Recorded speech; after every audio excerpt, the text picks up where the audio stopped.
Bueno, muchísimas gracias por la invitación y la oportunidad de exponer ante ustedes, digamos, una nueva metodología que estamos tratando de incorporar a lo que ya los relatores anteriores han ido expresando y que tuvo una primera, digamos, plan piloto en lo que fue el taller binacional de marzo de este año, que creo que por la tarde vamos a tener algunos resultados del caso.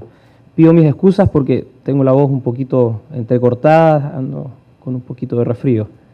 Vamos a ver cómo nos va. Con respecto al tema de los avances, hoy día los temas a tratar, como adelantaba, vamos a ver un breve resumen de lo que es la gestión de riesgo en la TAM. Claro, la línea aérea ahora nos robó el nombre, pero bueno, vamos a continuar con la TAM, ¿eh? Nosotros lo hicimos antes. Luego vamos a ir al método regional determinístico, vamos a ver una descripción y aplicación, y me interesa también que veamos algunas líneas futuros de desarrollo, hacia dónde estamos apuntando como ministerio en colaboración con alguna consultora que es DFS. Y las conclusiones del plan piloto, como les adelantaba, los vamos a revisar hoy por la tarde. Muy bien, sistema latinoamericano, la TAM, claramente asociado a una respuesta en caso de desastre, que, por ejemplo, no atiende a veces a las causas de las pérdidas que provoca ese desastre. Cabe mencionar que eventos naturales, o igual desastre, van a tener que estar asociados a las poblaciones en las rutas del daño y a estructuras que podrían estar incorrectamente preparadas frente a cargas eventuales. Nosotros vamos a ir enfocándonos en ese punto. ¿Qué ocurre con esta infraestructura que ya existe y en qué condiciones está? No solamente a partir de lo que es el diseño, sino que ¿qué ocurre realmente en la actualidad? ¿Cuál es su estado? Y entonces el objetivo, por cierto, como se hablaba de los índices y objetivos del desempeño, es proteger a las personas y a sus bienes.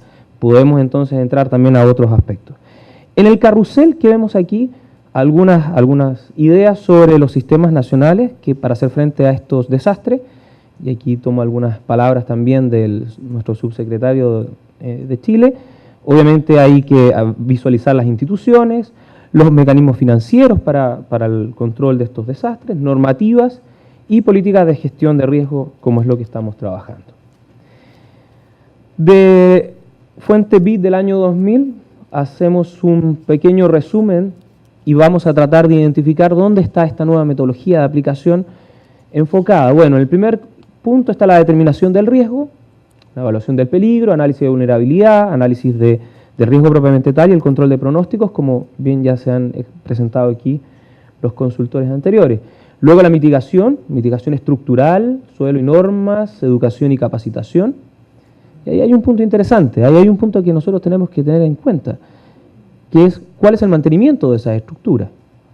Sabemos que hay una inversión y un costo elevado en el conocimiento de ese mantenimiento y de las condiciones en las cuales está. Luego la transferencia del riesgo, también se planteó anteriormente, y la preparación. Y es ahí donde hago un poco el hincapié, donde queremos actuar. Sistemas de avisos tempranos, planificación de contingencias y agentes de respuestas y refugio de evacuación. Fundamentalmente lo que serían los sistemas de aviso temprano es donde nuestra nueva metodología que desarrollamos en el Ministerio es donde quiere poner el acento. Post desastre, obviamente hay una serie de otras actividades, como pueden ser la respuesta frente a la emergencia. Dentro del Ministerio hemos tenido buenas respuestas. Mañana vamos a tener varios expositores que van a tratar sobre ayudas humanitarias, más que limpieza, reparación, refuerzo y evaluación de daño y movilización de los recursos. Y lo que es la reconstrucción, un sinnúmero de eventos, tanto aludes, terremotos y tsunamis que hemos tenido, ha aquilatado, digamos, muy buenas lecciones aprendidas al respecto en términos de reconstrucción de infraestructura crítica, elementos estructurales de mitigación, entre otros. Muy bien, eso es el panorama general de lo que sería la gestión de este potencial riesgo. Vamos a ver entonces este método regional, local, ¿sí?, de aplicación que se va a focalizar en estos 6 puntos. Lo primero, identificar que las estructuras están allí frente a cargas operativas, pero también excepcionales. Ahora bien, esa condición de excepcionales es la que va a tener que estar asociada a qué métodos de mantenimiento están incorporados y a partir de eso, ¿Qué prevenciones de amenaza a bajo costo puedo yo implementar? ¿Por qué? Porque si bien yo puedo realizar un muy buen diseño a condición, vamos a decir, o condición operativa y excepcional, el cambio climático y amenazas no previstas podrían cambiar estas condiciones del diseño. Si a eso además le sumamos algún grado de deficiencia en los planes actualizados del mantenimiento, genera una combinación que hace poco previsible en algunos casos la participación, digamos, frente a un evento, el desempeño frente a un evento extremo. Y luego tenemos estos tres análisis: el diagnóstico de daño de una estructura bajo distintos tipos de amenaza y prevenir daños futuros, va en esa misma línea.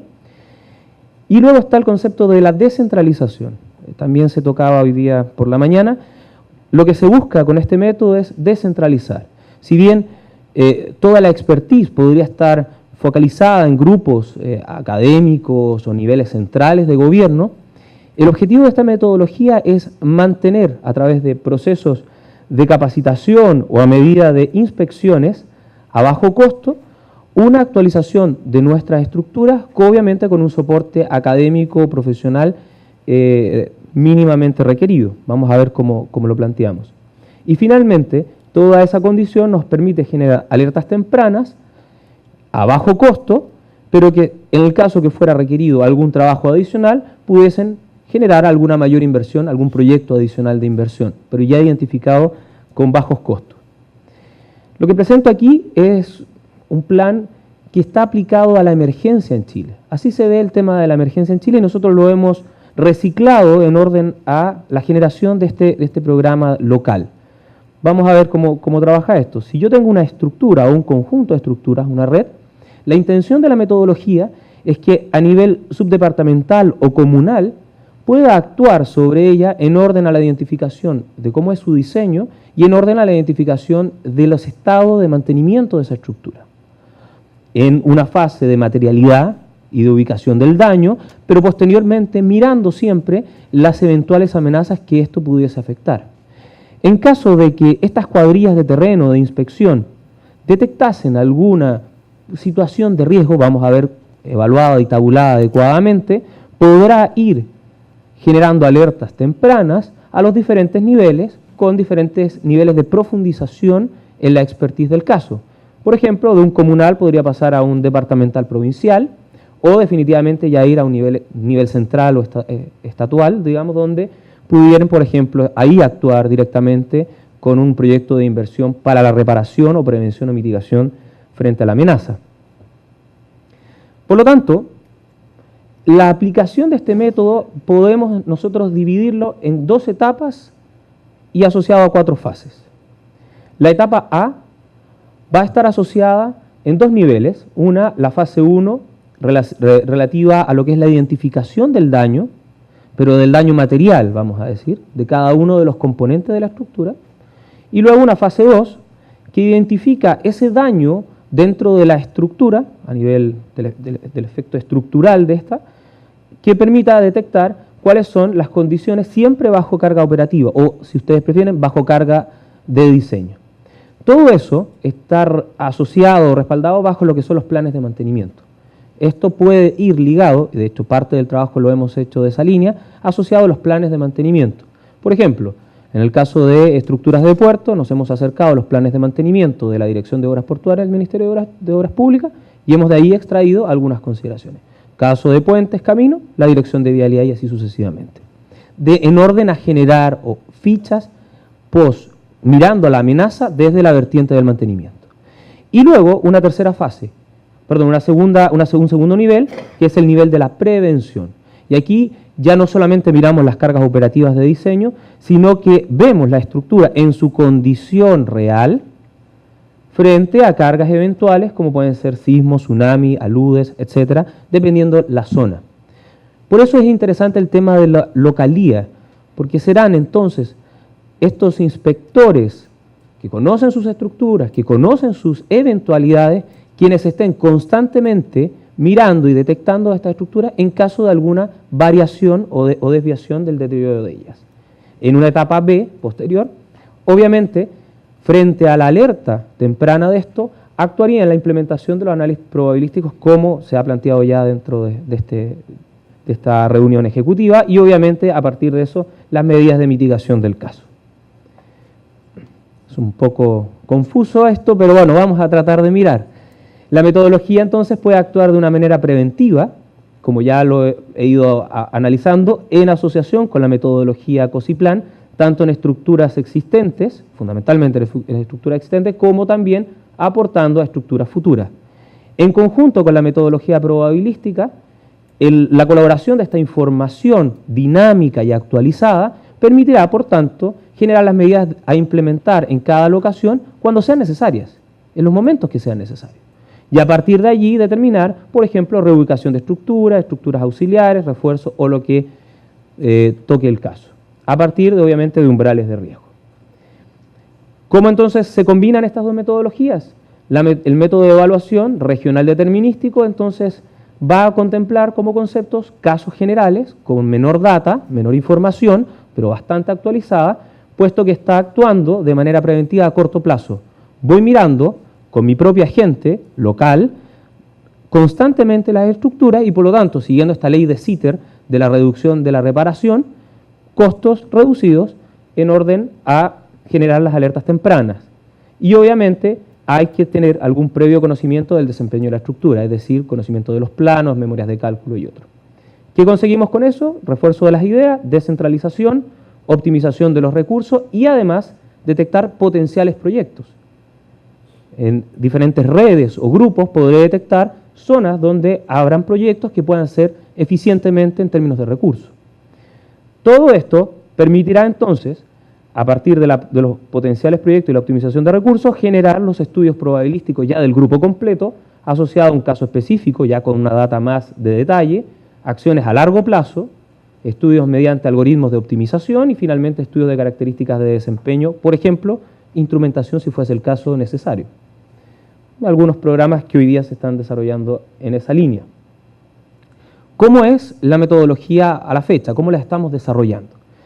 Si recuerdan, la fase 1 era la fase de detección patológica del elemento. Entonces, por ejemplo, si tuviésemos un puente aquí o tuviésemos una viga cantil de un puerto o bien un camino, lo que haremos entonces es identificar en cada uno de los elementos de las estructuras, un estribo, una viga cantil, una subrasante, por ejemplo, o una subbase, perdón, cuáles pueden ser los daños de este material.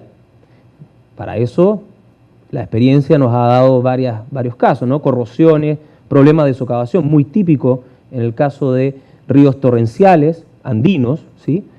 O vamos a decir en el caso de puertos, lo que sería frente a los eventos de oleaje, la pérdida, digamos, de ripraps o de gaviones, entre otros, ¿no? Todo eso debidamente tabulado. ¿Y cómo es eso? Pues bien, la ficha a la fecha contempla el elemento estructural, por ejemplo, una carpeta asfáltica, un orden de patologías, todas ellas investigadas a nivel académico, ¿sí? Eso es lo que estamos desarrollando, una calificación y finalmente un cierto nivel de daño que el usuario, en este caso el inspector, con una debida capacitación previa, va a ir rellenando, generándose automatizadamente un estatus general mediante algoritmos, digamos, de pesos específicos según los daños de patología. Pues muy bien, al hacer clic, cuando tomo entonces la estructura, el programa o el software que queremos desarrollar debiese mostrar qué implica una carpeta asfáltica y luego, adicionalmente, para reducir la variabilidad del daño, ¿cierto?, identificar tanto en esquema como en figuras qué implica el daño. Es decir, un nivel 1 implica tal grado de fisuración y así sucesivamente. En una línea mucho más proyectada podría ser incluso asociado a la imagen sacada de fotografía y que automáticamente hiciera el contraste. Y luego, obviamente, llevar niveles. A la fecha tenemos 3 niveles, estamos evaluando también utilizar la AASHTO, Evaluation Rating, que tiene 5 niveles, o 6 a cierto nivel, pero queremos ser bastante certeros en orden a las diferencias que uno puede detectar en realidad estando en terreno. Aquí un poco más de imagen en el caso de viga cantil, por ejemplo, los niveles de destrucción del hormigón, o por ejemplo, lo que sería en fase 2, lo que es la ubicación de ese daño. Que sería entonces ese daño, por ejemplo, en el camino, la diferencia que pudiese existir entre el sector central del camino o bien en un lateral, por ejemplo, frente a un socavón, ¿cierto? Obviamente un daño cercano a lo que es la pendiente, ¿cierto?, del camino, eventualmente podría generar un daño superior. Y es así, entonces, que el nivel asociado a la fase 1 pasa a modificarse por factores de peso, respecto a la ubicación de ese daño respecto al riesgo que podría tener en aspectos operativos. Todo eso entonces genera la evaluación estructural, la aplicación del software y genera entonces un índice de condición. Eso sería la primera etapa, esa de mantenimiento, que es el desarrollo que estamos haciendo a la fecha. El siguiente paso sería traspasar esto a la amenaza y entonces las condiciones de respuesta que tiene operativas habría que llevarlo en un primer nivel, en fase 3, a las diferentes amenazas individualmente: terremoto, aludes, inundaciones, tsunami, parece una ola esa, ¿sí?, e incendio. Y obviamente después pasarlo a una fase 4 donde podrían existir condiciones concomitantes, es decir, una condición de alud o sobrecargas adicionales con respecto a un tsunami, etc. Y de esa forma definir esos umbrales nos permitirá entonces mejorar los planes de emergencia específicos, otra vez asociados a los planes que ya tiene actualmente desarrollado COSIPLAN, en lo que son aspectos social comunicativos, y por otro lado lo que son las bases estructurales o equipos técnicos, mejoramientos de norma y obviamente capacitaciones periódicas de los profesionales. Muy bien, ¿dónde entonces empalma exactamente la metodología? Se ha comentado en esta reunión las tres fases, fase 1, fase 2, fase 3. Nuestro estudio cualitativo regional determinístico debiese actuar entonces en fase 2 a un nivel 2, asociado fundamentalmente al paso 3, que es definir el nivel de profundidad. Nos permitiría entonces, en proyectos donde hay una gran dispersión de elementos, actuar con gente local, descentralizada, y detectar de manera oportuna la actuación de algún proyecto nuevo, por ejemplo. Obviamente también podría haber alguna colaboración en la fase 1, en nuevas partidas de la fase 1, en la fase 2 apoyando lo que es el método probabilístico y en la fase 3 verificando alguna medida de mitigación, siendo el caso. La aplicación, por lo tanto, de la nueva metodología busca desarrollar a mayor profundidad la fase 2 de la metodología propuesta por COSIPLAN, llegando a un nivel 3 de análisis de riesgo. Con esta metodología regional se puede desarrollar la fase 2 con criterios cuantitativos, tomar algunas decisiones en cuanto al diseño de la infraestructura, la ubicación de esta, o, por ejemplo, la no ejecución o la ejecución de proyectos de factibilidad por causas de alto riesgo. Además de desarrollar la fase 3 en el ámbito de la reducción y preparativos para la respuesta de amenazas.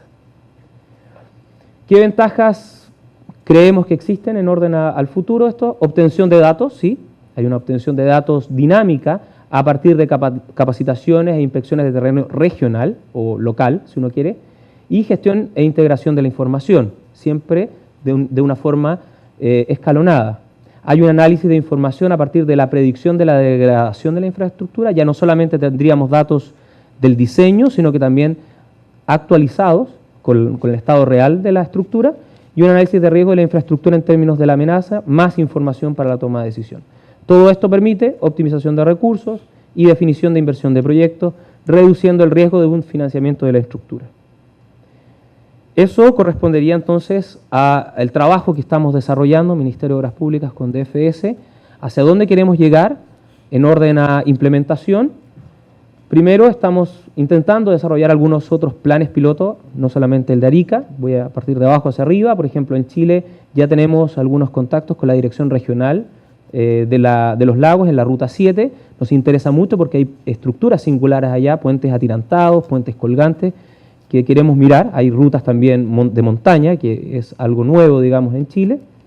En Paraguay nos interesaría alguna implementación de metodología y de estos conceptos de mantenimiento, fundamentalmente focalizado en el eje compuesto por Carmelo Peralta y Pozo Hondo. Y en Perú, si diese el caso, a lo mejor trabajar en la carretera central en orden de ir viendo, ir colaborando de manera regional esta metodología. Y en orden a la tecnología, hoy día lo tenemos como fichas estáticas, pero nosotros queremos llegar a una arquitectura de software que permita entonces hacer estudio de gabinete y hacer los estudios en una plataforma móvil, con una inspección de notificaciones, además con una transferencia de los datos vistos en tablet, por ejemplo, en terreno al ordenador, al computador, que permita entonces en terreno además una inspección de los campos más sencilla, información histórica con todas las planillas dentro de esta plataforma, esquemas visuales, listas predefinidas, ojalá georreferenciado y automatización sincronizada del terreno con la oficina. Obviamente todo esto apoyado en orden al futuro, a lo que es la instrumentación, la implementación de sensores, si es que los proyectos así lo estimasen. Para terminar, quisiera también presentarles una línea paralela a la que estamos trabajando. El día de mañana van a mostrar más efectos de lo que ha ocurrido en Chile a nivel histórico, y quiero mostrarles aquí el estudio determinístico, cómo se podría ligar con algunos efectos determinísticos y algunos efectos probabilísticos, por ejemplo, lo que fue el aluvión de la zona norte de marzo del 2015. Muy brevemente, lo que ven aquí corresponde al puente Nicolás Naranjo, que se encuentra en el sector de Huasco, en Atacama, sector que sufrió una luz muy importante. Lo que ven aquí es el puente, es el tablero del puente, y no es un puente sin cepas, es que fue arrastrado el tablero y lo ha depositado fuera de su lecho. Su estructura fue sacada de los apoyos, llevándose 500 metros de aguas abajo. Y el segundo caso fue también un impacto muy importante, es la destrucción del paso superior de Chañaral. Antes de la luz hay ciudad, después de la luz, fíjense, la zona ya no es una zona de inundación como un tsunami, sino que es zona de dispersión del daño, ¿no? Entonces, a la fecha, el proceso que nosotros estamos haciendo es evaluar esto a partir de software que analizan el alud y luego mirarlos comparativamente con análisis estructural de puentes. Lo que ven aquí es la calibración, es el 32 modelos que hemos realizado en el sector de Chañaral para calibrar este modelo, y luego la elaboración experimental con 3 factores y 3 niveles del puente.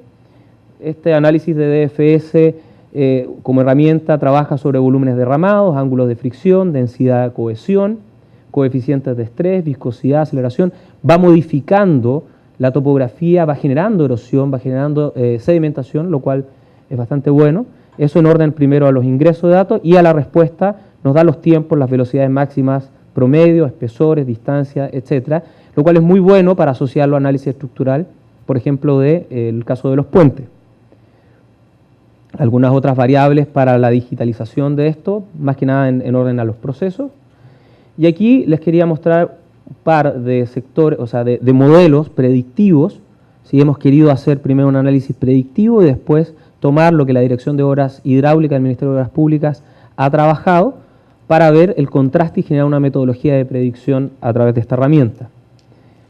Y por otro lado, hemos realizado la modelación del puente Nicolás Naranjo, y lo que estamos hoy a la fecha haciendo es determinando cuál es la energía cinética y de levante a partir de los modelos de alud, para determinar cuáles van a ser las condiciones en las cuales el tablero se mueve, se levanta y se ha llevado, para determinar si es que hay que, a futuro, en términos normativos, habría que hacer algún tipo de ajuste. Aquí algunas imágenes del caso, y obviamente también el Chañaral con la destrucción de la pila.